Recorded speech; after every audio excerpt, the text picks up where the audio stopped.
ఉదయం నుంచి సాయంత్రం వరకు ప్రశాంతంగా సాగిన పోలింగ్ గంటలో ముగుస్తుంది అనగా పాతబస్తీలో ఉద్రిక్త పరిస్థితులు నెలకొన్నాయి.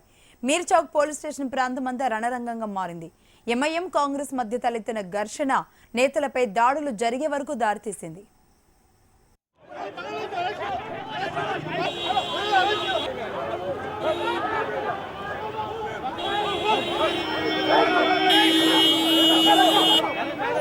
పోలింగు ప్రశాంతంగా ముగుస్తుందనుకునే లోపే ఓల్డ్ సిటీలో ఉద్రిక్త పరిస్థితులు తలెత్తాయి. ఎంఐఎం కాంగ్రెస్ కార్యకర్తల మధ్య చెలరేగిన గొడవ నేతలపై దాడికి దారితీసింది.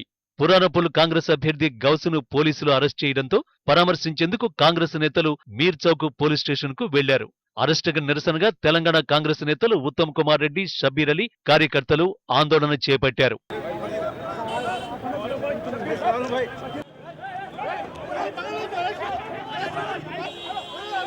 అదే సమయంలో ఎంపీ అసదుద్దీన్ అనుచరులతో కలిసి స్టేషన్ కు చేరుకున్నారు.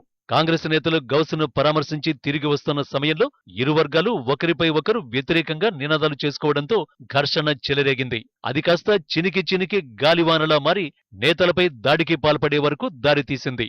ఎంఐఎం కార్యకర్తలు అసదుద్దీన్ సమక్షంలోనే కాంగ్రెస్ నేతలపై దాడికి దిగారు.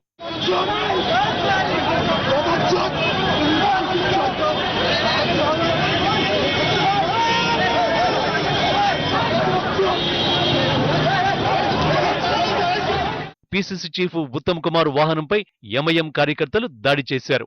కారు అద్దాలు ధ్వంసం చేశారు. ఇక షబ్బీర్ అలీపై ఎంఐఎం కార్యకర్త ప్రత్యక్ష దాడికి దిగారు. ఈ ఘటనలో ఉత్తమ్, షబ్బీర్ అలీలకు గాయాలయ్యాయి.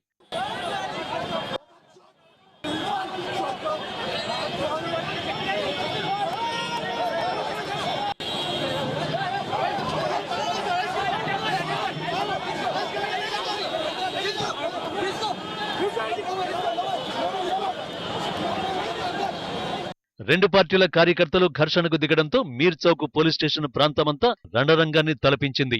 ఆందోళనకారులను చెదరగొట్టేందుకు పోలీసులు ప్రయత్నించడంతో పరిస్థితి ఉద్రిక్తంగా మారింది. దీంతో పోలీసులు లాఠీచార్జీ చేశారు.